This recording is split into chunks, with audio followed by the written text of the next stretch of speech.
మంచాల Hasini 7th class B section చదువుతుంది పాఠశాలలో.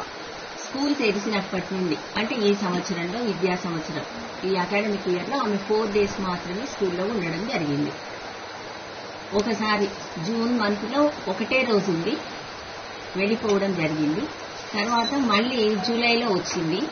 జూలైలో ఇప్పుడు 24, 25, 26 ఈ 3 రోజులు మాత్రమే అమ్మాయి ఇక్కడ ఉంది. అమ్మాయి ఇక్కడ ఉండడానికి అసలే ఇష్టపడటం లేదు. పేరెంట్స్ని పిలిస్తే నేను తీసుకెళ్తాను మేడం, మేము వేరే చోట ట్రాన్స్ఫర్ పెట్టుకుందామంటే సరే అండి అని పంపించడం జరిగింది. ఒక 1 week ఉండి మళ్ళీ అమ్మాయికి కౌన్సిలింగ్ ఇప్పించి నేను ఇక్కడికి తీసుకొని వస్తాను అని వాళ్ళ ఫాదర్ చెప్పడం జరిగిందండి. సో అదే మాట ప్రకారం మేము అమ్మాయిని పంపించినాము. మళ్ళీ అలా వెళ్ళిన అమ్మాయి 27th ఈవినింగ్ వెళ్ళిన అమ్మాయి మళ్ళీ నిన్న ఆఫ్టర్నూన్ టైంలో రావడం జరిగింది. 3:30 తర్వాత రావడమే అమ్మాయి వాళ్ళ ఫాదర్ మా అమ్మాయికి ఇలాంటిది జరిగింది అనేసి టీచర్లని అందరినీ చాలా అసభ్యంగా మాట్లాడటం మొదలుపెట్టాడు. అసలు ఏం జరిగింది అంటే మాకు అతను చెప్పే అవకాశం మేము అడుగుతుంటే అతను మాకు ఏ అవకాశం ఇవ్వకుండా ఇదే మాటలు మాట్లాడుతూ పోయాడు. చాలా అసభ్యకరంగా మాత్రం మాట్లాడడం జరిగింది. సో అలా మాట్లాడుతూ మా అమ్మాయి మీద ఇలాంటిది జరిగితే మీరు పట్టించుకోరా, మా అమ్మాయికి ఇప్పుడు న్యాయం జరగాలి అంటే అసలు ఏం జరిగింది అని అంటే కిచెన్ దగ్గర వర్కరు మా అమ్మాయిని హరాస్ చేశాడు అని చెప్పడం జరిగింది. ఎప్పుడు అంటే పోయిన సంవత్సరంలో అన్నాడు. అప్పుడు మేమేం చేసినాం, మరి పోయిన సంవత్సరంలో ఉన్న స్టాఫ్ లేరు, పోయిన సంవత్సరం ఉన్న వర్కర్స్ లేరు, పోయిన సంవత్సరము ప్రిన్సిపాల్ లేదు, మరి కనుక్కునే అవకాశం ఇవ్వండి. నేను మీకు ఇలా జరిగిందని చెప్తున్నారు కదా, నేను మా పై ఆఫీసర్కి విషయం పనిచేసింది కదా శ్రీకాంత్ మీరే కదా మేడం, అప్పుడు 31st వరకు మీరే ఉన్నారు కదా.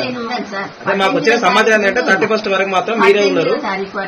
18 నుండి నేను ఇక్కడ కంటిన్యూస్ గా ఉంటున్నా. అది అదే మాకు వచ్చిన సమాచారం. అదే 31st క్యాటరింగ్ లో మొత్తం 6-7 members వరకు ఉంటారు. లేడీస్ ఉంటారు, జెంట్స్ ఉంటారు. తర్వాత సార్ మా ఏసీటీ అని ఒక అమ్మాయి ఉంటుంది సార్. సిటీ అని కేర్ టేకర్ అంటే అక్కడ కావాల్సిన ఇష్యూస్ అన్ని లెక్క ప్రకారంగా ఆమె ఇష్యూ చేసి వస్తుంది. ఆమె సబ్జెక్ట్ టీచరే ఉంటారు. అప్పుడు ఏసీటీ ఏం చేయాలి అంటే అక్కడ వాళ్ళ క్లీనింగ్ సెక్షన్ చూస్తే సరిగ్గా వండుతున్నారా లేదా, మిస్యూజ్ కాకుండా చూసుకుంటూ అక్కడే ఆమె ప్రొద్దటి నుండి నైట్ పిల్లల భోజనం అయిపోయే వరకు ఉంటుంది. అది తర్వాత ఈవినింగ్ భోజనానికి పోయిన ఎప్పుడూ పిల్లల్ని మేము డైనింగ్ హాల్ పర్పస్ లో పంపించినా వాళ్లతో 2 టీచర్లు కంపల్సరీ ఉంటారు. నేను వచ్చినప్పటి నుండి దాదాపు 3 పూటల్లో నేను డైనింగ్ హాల్ డ్యూటీ అటెండ్ కావడానికి ప్రయత్నం చేస్తున్నాను. అది ఎప్పుడో ఇట్లా ఎవరన్నా వచ్చినప్పుడు నేను వెళ్ళలేకపోవచ్చు, కానీ ప్రతిరోజు నేను పిల్లలకి ఎన్నిసార్లు భోజనం ఉంటే అన్నిసార్లు నేను అక్కడికి వెళ్ళడం జరుగుతుంది. ప్రతి వర్కర్ని గమనిస్తున్నాను, అక్కడ ప్రతి అమ్మాయిలకు కూడా గమనించడం జరుగుతుంది. లాస్ట్ అమ్మాయి అయిపోయే వరకు కూడా కూర్చున్న సందర్భాలు ఉన్నాయి. అందరినీ పంపించి మేము మళ్ళీ లాక్ చేసుకుని రావడం జరుగుతుంది. ట్రైనింగ్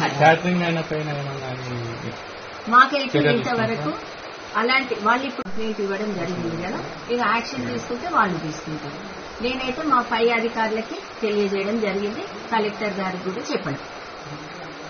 విచారణలో ఆమె మీద వేధింపు జరిగినట్టు ఏమన్నా తెలిసిందా మేడం?